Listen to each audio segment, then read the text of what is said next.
আমাদের প্রধানমন্ত্রী আমাদের সব বড় বড় বন্ধু দেশের সঙ্গে যে আমাদের সম্পর্ক দৃঢ়তর করার জন্যে উনি ওনার কমিটমেন্ট আছে এবং বন্ধু দেশে তো উনি নিশ্চয়ই যাবেন।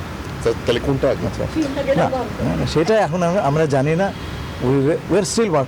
প্রধানমন্ত্রী তারেক রহমানের প্রথম দ্বিপাক্ষিক সফর হচ্ছে জুন মাসেই, তবে সেটি চীন না ভারতে হবে তা নির্ভর করছে উভয় দেশের প্রধানমন্ত্রীর ব্যস্ততা ও শিডিউলের উপর, জানিয়েছেন পররাষ্ট্রমন্ত্রী ডক্টর খলিলুর রহমান। মঙ্গলবার রাষ্ট্রীয় অতিথি ভবন পদ্মায় এক ব্রিফিংয়ে একথা জানান তিনি। পশ্চিমবঙ্গের ক্ষমতার পালাবদলে পুশিনের ঘটনা ঘটলে ঢাকা পাল্টা ব্যবস্থা নেবে এমন সতর্কবার্তা দেন পররাষ্ট্রমন্ত্রী। প্রধানমন্ত্রী তারেক রহমানের প্রথম দ্বিপাক্ষিক সফর কোথায় হতে যাচ্ছে এ নিয়ে ব্যাপক আগ্রহ রাজনৈতিক মহলে। চলছে নানা আলোচনা পর্যালোচনা। পররাষ্ট্রমন্ত্রী জানালেন শীঘ্রই হবে প্রধানমন্ত্রী তারেক রহমানের প্রথম দ্বিপাক্ষিক সফর। সব মশার বিরুদ্ধে সুরক্ষা দিতে এলো বসুন্ধরা এক্সট্রিম অ্যারোসল, মশার বিরুদ্ধে এক্সট্রিম সুরক্ষা। তা হবে চীন অথবা ভারতে।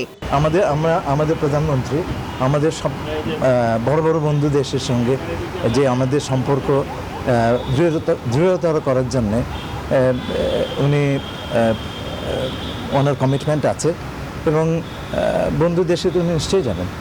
তাহলে কোনটা না সেটা এখন আমরা জানি না। We are still working on it. এদিকে মঙ্গলবার চীন যাচ্ছেন পররাষ্ট্রমন্ত্রী। জানান এতে প্রাধান্য পাবে তিস্তা মহাপরিকল্পনা ইস্যু। এই সফরে আমরা আমাদের দুদেশের সম্পর্ককে আরও দ্রুত এবং আরও গভীর এবং ব্যাপ্ত করার বিষয়ে বিস্তারিত আলোচনা করব। অবশ্যই তিস্তার কথা হবে, অবশ্যই। এইটা আমাদের সেই অঞ্চলের মানুষের মরণ বাঁচানোর বিষয়। তারা ডাক দিয়েছে জাগো বাহে, সেই ডাকে যদি আমরা সাড়া না দিই তাহলে পরে আমরা আছি কেন?